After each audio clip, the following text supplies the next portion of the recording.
Welcome to the Wingman Show. My name is Drew Brown, and my wingman, my man, the number one guy I know, Dr. Paul Thompson.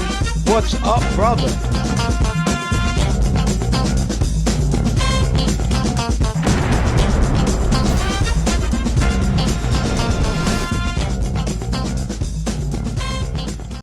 Welcome to the Wingman Show, where we're floating like butterflies and stinging like bees. Rumble, you two badass jet pilots, rumble. Welcome to the Wingman Show. My name is Commander Drew Brown. My wingman, my friend, the guy who watches my six, my main man, Dr. Paul Thompson. What's up, brother Paul? I'm good today, Commander Drew. It's good to see you. I like your background. It looks great. Goes with your shirt. Goes with everything. It's a nice real life photo, not from the movies, from real life. No, that's real. And I'm glad you mentioned my shirt. That's my squadron, VA-35, the Black Panthers, believe it or not. And it is the oldest attack squadron in the U.S. Navy. And that's Huh. what I flew A6s aboard the USS Nimitz with. So thank you very much for that. All right, let's start this puppy off with a good quote. I have learned that in order to bring about change, you must not be afraid to take the first step. That's by Rosa Parks, believe it or not. Quote of the day: I have learned that in order to bring about change, you must not be afraid to take the first step. Rosa Parks, once again, and Rosa Parks was a very important person in American history. And I think that's a great quote. Yeah, it's a great quote, and that shows immense courage in the face of terrorism and danger from a small petite woman. Who changed the course of history, actually, by not getting out of that seat. All right. All right. The name of our show this week is How to Fly Jets at Night and Stay Alive. Well, with a little fear and trusting your instruments. So, we're going to start this off with our night flying experience. Dr. Paul and I both flew at night in the military and commercially. Dr. Paul, why don't you start off with a little bit of night flying talk? Yeah, night flying was always interesting. I guess the challenge is doing it in bad weather. But the thing is, for those who don't know, flying at night, you don't have the use of all of your senses because you can't see that well. Sometimes you can't see anything. On a clear night, you can, but you can easily get spatial disorientation and get yourself really, really messed up. So what we learned to do is to rely on our instruments and not just on our bodies. Our bodies can fool us sometimes. Paul, isn't that called vertigo? Yeah, yeah. If you don't know which way is up. And just a quick note on that, we got in our inner ear is the vestibular system, they call it. The vestibular system gives us our sense of balance, up, down, left, and right. And there's certain you got hairs in your inner ear, and if they can get messed up, you can lose your balance, you can fall down. Not just boxers, but anyone. You can get you can get your brain shook in the air and not know which way is up or down, and you can do something really, really bad if you don't know how to trust your instruments. I used to hear about that, and it never happened to me until one day it did. Wow. Well, I'll tell you what, vertigo truly is very dangerous in an airplane because your body, if you can see me, it feels like you're flying like this, even though you're flying straight and level. And that's not good for your brain to feel confused like that. What I used to do when I got vertigo, which was very infrequently, but what I used to do is close my eyes. Somebody taught me to do this. Close my eyes real tight, shake my head, and just pop open my eyes and see what it looked like then. And I used to look at my attitude instruments to make sure I was straight and level. But Paul, remember how much emphasis they put on us in the Navy to learn basic instruments? And I'll be honest with you, that was a very hard thing for me to learn, not being in any kind of aviation, flying by instruments. Remember being in the back of the seat with a Yeah. hood over you in a T-20, no, in a T2? Right? Yes. Yeah, yeah, yeah. Yeah, they called you were hooded. And it has nothing to do with the terrorist group or anything, that you were hooded. And it was like, so it black out block out everything. Because most of the night flights were like in the daytime. But you couldn't see outside and you just had these little cryptic instruments to do everything. And that's very important. You get that early on. Yeah, it is difficult because there's nothing close to it. Now, I did have a little bit of an aviation background, but the airplane that I had no instruments. That's another story. That's another adventure, actually. It's a bigger adventure than me being held up by security. Actually, I'll do that one day, maybe.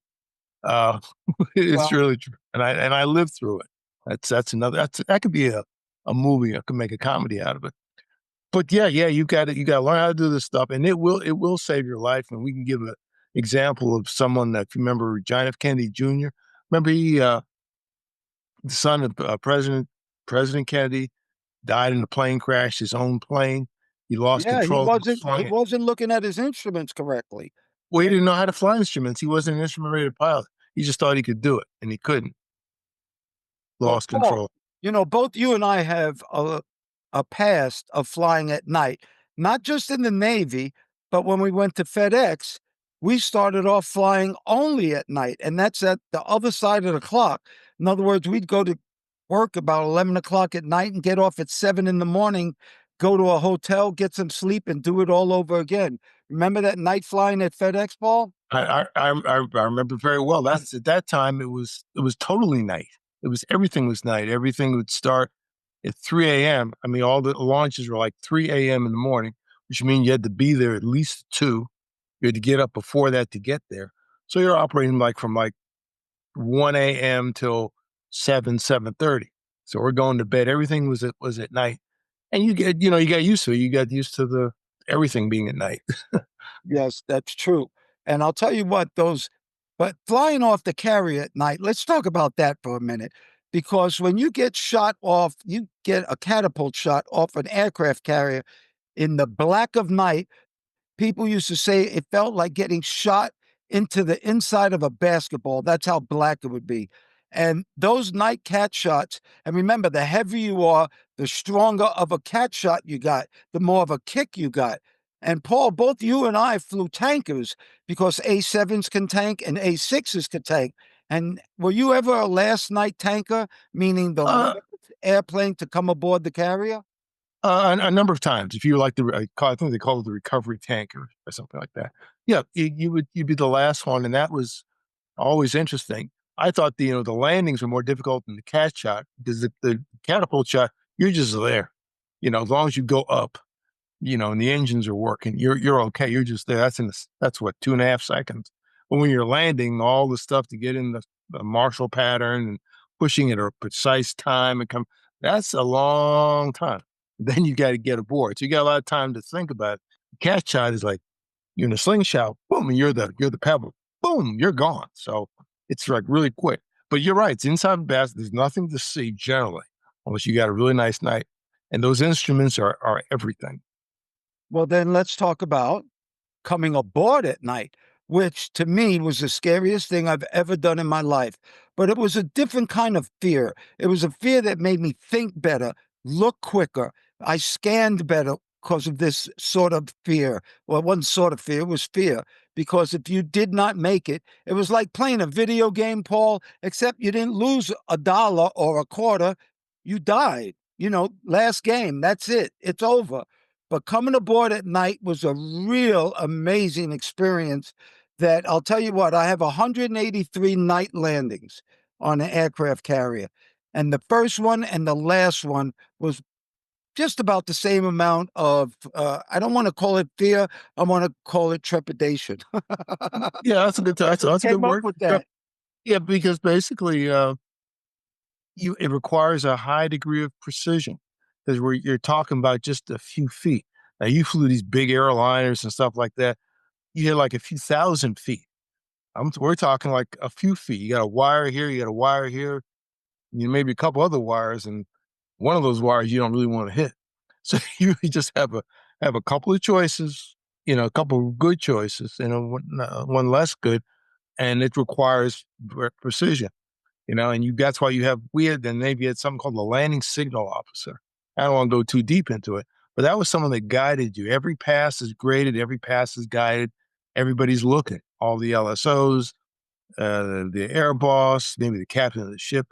Everybody watches somebody coming aboard. It's that precise. then you have to be precise. Remember, they used to show it all over the ship at night. So Yes, every television set had our jets coming aboard at night. So everybody was looking at you.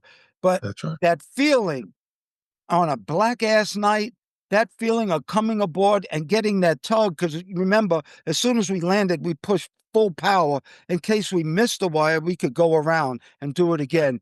But sometimes, especially that last night tanker, because there's nobody else up there to help you out and give you gas.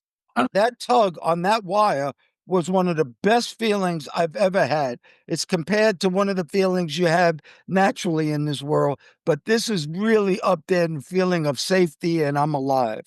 Yeah, yeah, because you've been moving the whole time, and you really need to come to a stop. And when you come to that stop, you're not done totally, but you're done like mostly because you're basically back home.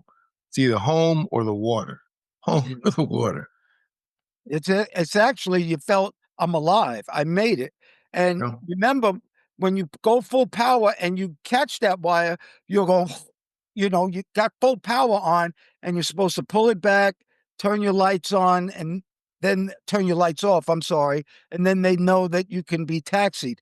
Well, there's many a times that the air boss would tell you, uh, Ray Gun 504, turn your lights off because you're just sitting there happy as hell that you made it aboard. yeah, yeah. Your adrenaline is still up at that point because you never know. All right, well, let's start talking about some good news. That was good flying talk there, Paul. How about let's keep up with flying? Supersonic jets are coming back. They were gone with the Concorde. The Concorde came aboard and it didn't last very long. British Airways, Air France, a bunch of them had it, but it stopped in 2003. Well, there's a new company that's called Boomer Supersonic, and they're Hmm. making new supersonic passenger jets. Tell me something about it, Paul. Yeah, they've been experimenting with what they want to do is get passenger jets again. For people who don't know, they want to do supersonic flight eventually in the U.S., but right now they want to go like sub supersonic. Not Mach 1 is the speed of sound. Something over Mach 1 is supersonic over 1. Less than Mach 1 is subsonic. Most airplanes, most commercial airlines fly at around zero point 0.8 or 80% speed of sound. What they want to do is to go 0.94, which is legal. But going over the water, they want to go to Mach 0.17, basically double the speed. So you could fly from New York to like Rome in 4 hours, not 8 hours. So, Yeah. but right now they're going to make a plane called the Overture. They're going to hold like 80 people, and it's going to be you got to have a lot of money. It's going to be expensive, really expensive. Well, that's what I wanted to talk about. The Yeah, Concorde didn't just go out of business. It went out of business because the tickets were 7, 8, $9,000. And the reason being is if you want to go that fast, you got to use a lot of gas. And that means that's expensive. So you might make up time, but the money that it costs to fly that fast is amazing. And another thing is, you remember that sonic boom. If you go yeah, over the speed of sound, you will make a sonic boom that can break windows, that can really rattle the world. So yeah, we're not allowed to fly supersonic over land. We only did it over water. And I didn't fly supersonic. Dr. Paul didn't fly supersonic because our jets had bombs on the outside. And the jets that we flew were not made to go supersonic. But right. I will tell you this, the Concorde went supersonic, but it didn't make it because of the price. And because, like you said, if you're flying over land, you can't go supersonic. Right. You Yeah. can go 0.94. And Paul, tell them just real quick what the speed of sound is. What is supersonic? Yeah, supersonic is exceeding the speed of sound, and what is that? What is that precise speed? There's a big formula to calculate it. The biggest thing that it depends on is actually temperature, as I recall. The biggest thing is the temperature. So when they typically break the speed of sound, you could do it 2 feet above the ground. Typically, it happens like up in the air, 10, 20, 30,000 feet. You talked about boom supersonic. They're still experimenting, and they had it's called the XB-1. That's their experimental aircraft. And just recently, they went over the speed of sound. I mean, really, really recently, because they don't just do it right away. They test the airplane out, make sure everything's working okay. They go a little faster, a little faster, a little faster. And just recently, they took it over the speed of sound, like 1.15 or whatever. and it's still working, still experimental. You don't know it, but it's you just look you're looking at a number on a gauge. Well, for the layman, you need to know the speed of sound is around 600 miles an hour. I would, Yeah. it's in that range. And I remember Chuck Nesby. Chuck Nesby Yes. was a black F-14 Tomcat pilot that took me up for a flight, and we went Mach 2 in an F-14. The thing was, Paul, it didn't seem fast because we were up in the sky. We didn't have any reference like clouds going by us. And you and Right. I would fly at 500 miles an hour, 50 feet from the ground, and that would be smoking because you could tell Yes. speed when you were close to the ground. Yeah, yeah. It's really, you got relative, you got stuff moving by you versus you're up in the air, like you don't know. You could be Mach 10. It's That's gonna right. look the That's same. right. All right, Paul. We always talk about being in better health. Well, there's mental health is extremely important. And if you think about it, I think it's the most important because everything you do, you think of, everything, all your actions, all your thoughts come from your brain. And what you have to do is have good mental health. Well, believe it or not, there are foods that can make that mental health not so good.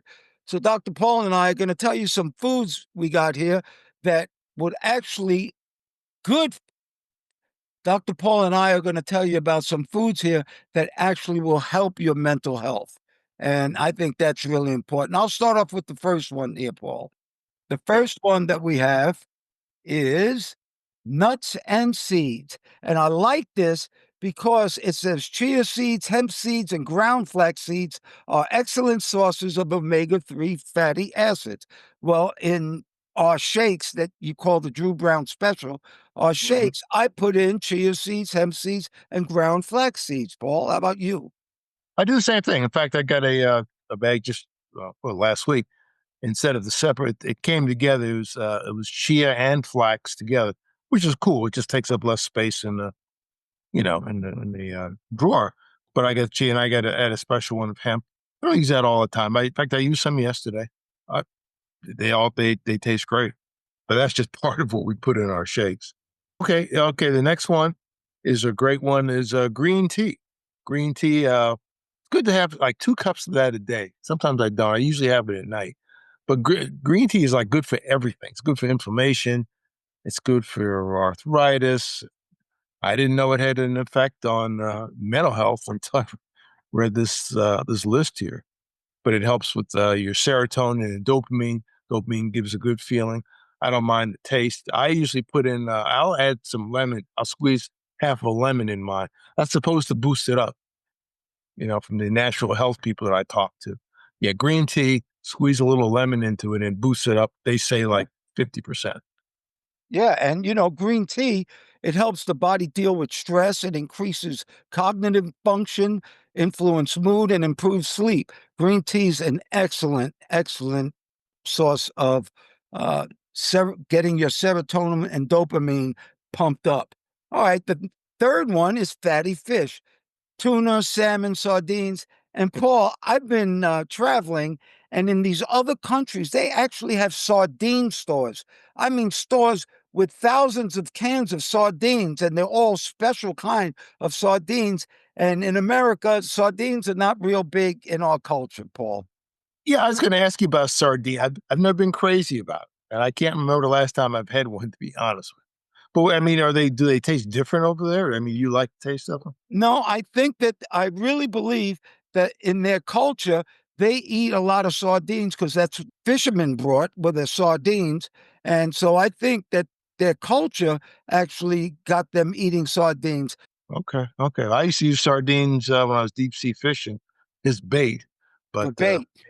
I should be. I did. What's the next one, Paul? Okay, next one is broccoli. Everybody should love broccoli. Some people don't. The first president George Bush did not like broccoli. He said he hated it. But broccoli's a good. It's a good thing for vitamin C and fiber. It's good for cancer fighting power. In fact, most of your green vegetables. A friend of mine told me 30 years ago, cancer really doesn't like green stuff. Doesn't like green vegetables, and that's true. He just spotted that off one day. So broccoli is great, and I season mine with all kinds of stuff. Not too much crazy things. You don't want to. kill the positive effects of putting a lot of junk. But I will add maybe a little bit of olive oil, a little bit of butter, and some seasoning on it, and steam it. Not cook all the nutrients. You don't want to cook it too much. You can eat it raw too, which I'll be honest, I don't do that. Paul, broccoli has a real high amount of vitamin K, which is really good. And that has been linked to help mental health. And I used to tell my kids that when you eat broccoli, I would take my my shirt by my arm, by my muscle. And every time I ate broccoli, I would go boop, like it would grow, like Popeye. Popeye is. Papa. And and we did a show here not too long ago telling us that the healthiest green vegetable you could eat was watercress. How about that one? Yeah, I do remember that watercress. Yeah, All yeah, right, the next one are beans, peas, and lentils. And I just cooked me up a slow cook in a slow cooker, a pot of black beans, and I got something new, Paul, I think you'll like. It's called chickpea pasta. So the pasta is actually made out of chickpeas, which are protein. So you don't get all the carbohydrates from it. yeah. How is that pasta? Is that do you like it? Delicious. It tastes just like regular pasta, and it's healthier for you. Here's the deal, Paul. It's more expensive. Another one is tofu. Tofu is good, and I have that every once in a while. And you can really do a lot of good stuff with tofu. You can really season it up.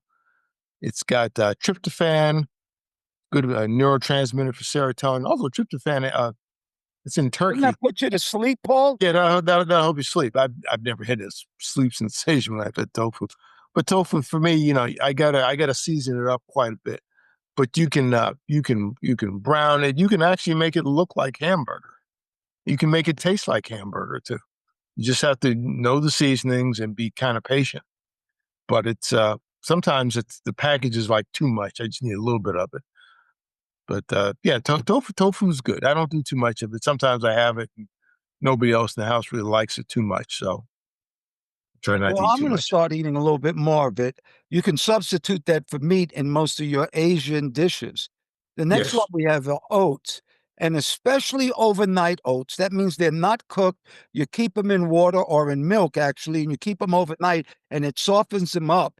And oats are really good, and they're good for the food for your microbes in your gut.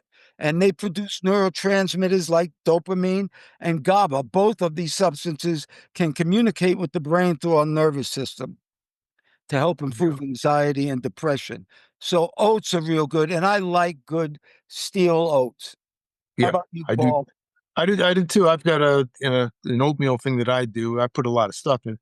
I put it on a slow cooker, turn it on high. The way I do it, it takes 2.5 hours if you want to do it that way, and it's perfect. I mean, I'll add some cinnamon, and which is another thing that's great for you. A little nutmeg, maybe a little bit of a butter, and I do it in oat milk. I don't use water. I use oat milk, which is Very mostly good. water. What's your last one? This is Last one is best food. blueberries. Blueberry. But again, blueberries are good for everything. Blueberries and green tea do like 200 different good things for you. But blueberries are high in antioxidants, flavonoids, lower risk of depression. I say especially in women. I think especially in everyone. Blueberries are good. And if you want to do something interesting with blueberries, and I do it sometimes, I do it a lot of times, I'll take some and I'll have them frozen and they make a nice snack. You can just pop them out and just give you something to chew on. And they're not hard. Even frozen, they're not hard. They're firm. And they'll give you like a nice pick me up. Well, I use blueberries every morning in my shake.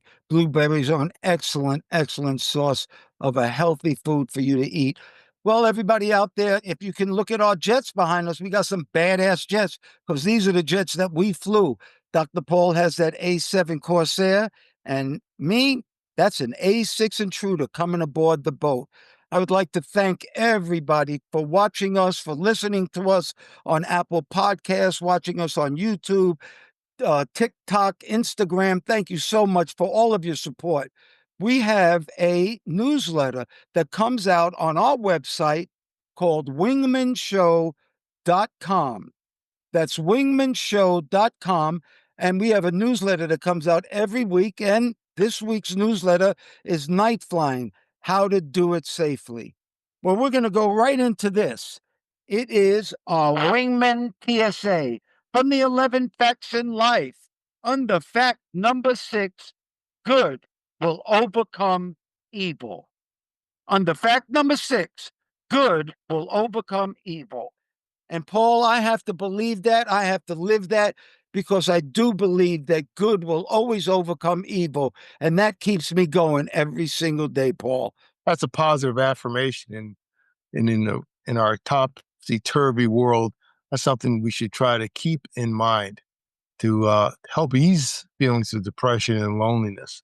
Good will overcome evil. You don't just see yourself as a victim of everything. No, and you have that's something deep in your heart that if you know good will overcome evil, when there are bad times, you got to know that good times are coming. Good times are coming. All right, the name of our show is called The Wingman Show. And the reason for that is because we always highlight a wingman, somebody who has helped a lot of people. And this person that Dr. Paul is going to tell you about is kind of our wingman, because without people like him, we would never be flying these badass jets that we talk about. Dr. Paul, who's our wingman this week? Our wingman is Lieutenant Colonel Harry Stewart. He is everyone's hero. He's one of your heroes. You know why? Because he lived to be a little bit over 100. There He you just died go. recently. He was 100. He was almost. He would have been 101 in 5 more months. But he died at the age of 100. Very interesting gentleman. He was born in Virginia, but he moved to your city. He moved to our city. He moved to New York. He moved to Queens, New York, as a youngster, and he was near an airport. I used to be called something else, but they commissioned it as LaGuardia Airport. He lived near there, and he was inspired by planes. And after the attack on Pearl Harbor that launched the U.S. into World War II, he actually joined the Army. He took some tests, and he was selected for a special program to train pilots, black pilots, for the Army in World War II. They were called the Tuskegee Airmen. He went down to Tuskegee, Alabama. He went through training. He tried to enlist when he was 17, he couldn't. He was too young. And as soon as he turned 18, they took him. He passed the test. They accepted him, and he distinguished himself in World War II. On a single mission, he actually shot down 3 German airplanes in one mission, Wow, that's amazing. 3 at once. And I never met him. I knew a number of brothers, but he left the military later on. Actually, they said they couldn't afford to pay him when World War II was winding down. So he went into the civilian sector. He wanted to fly. He wanted to be an airline pilot, but no one would hire him. They said that's we can't do that. Uh, People, pastors would react very badly if they said they saw a Negro in a pilot's uniform coming out of the cockpit. I think he was told that on more than one interview. So he didn't pursue flying, but he went back to school and he got a degree in mechanical engineering from New York University. And he worked in the engineering sector for a while. Uh, Eventually moving to Detroit, he worked for several companies. He moved to Detroit. And I'm the Tuskegee Airmen settled in Detroit for some reason. And he was vice president of a gas company when his most of his working life. Did a lot of things. I think he wrote a book about his life. But the interesting thing is, do you remember the movie? Of course, I'm asked the question kind of crazy. The Top Gun movie, the first one. Oh, yeah. Okay, Yeah. now at Tell the me end, about that. Because now this is the an goal. incredible fact that most people don't know, and it's just been brought up recently. Yeah, just recently, in the movie, it came out in 1986. The prize, aside from the romantic love story, was to get the Top Gun trophy. The pilots competed with each other in the squadron to get the Top Gun trophy. In reality, there's no such thing. That was just something that the movie people put in for dramatic effect. However, you found out just recently that there actually was a Top Gun trophy. And the Top Gun trophy was a competition for the Air Force, or the Army Air Corps, of the Air Force, with its top pilots. And different squadrons would come together, they meet in the desert, and they compete in bombing, aerial gunnery, and some other things.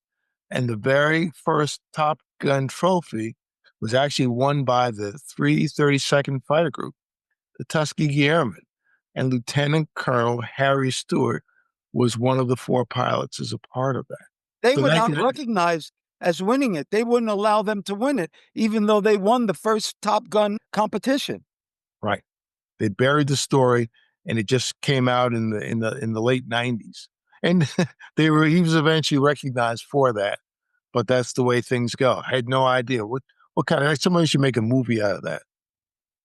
They've made a couple of movies, Red Tails, and the other movies that they've made about these Tuskegee Airmen.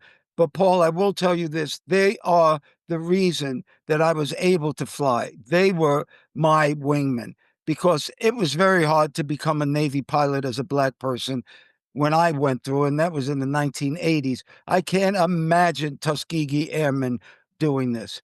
So what an incredible wingman. Thank you so much, Dr. Paul, for giving us that guy. Harry Stewart Jr., great guy.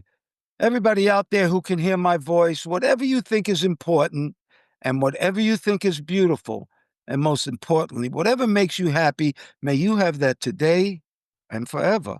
I pray for peace. I pray for peace too, Commander Drew. It's good talking to you again. To all those who listen, like, and share our message, we do appreciate you. Please show us some love by giving us a like or hitting the thumbs up icon. That helps a lot. That helps the algorithm, helps spread it. Subscribe. You'll get a notification every time we put out a new episode. We try to be consistent. And above all, stay positive. Thank you once again, Dr. Paul Thompson, my friend. Thank you for your love, your time, and that's something that we won't ever get back. I want to thank all the listeners, too. Thank you so much for doing the show, Dr. Paul. We're jamming. Well, thank you, Mr. Drew, for inviting me on. Always good to talk to you. And ladies and gentlemen, please remember to like, share, and subscribe to this podcast or any of the podcasts.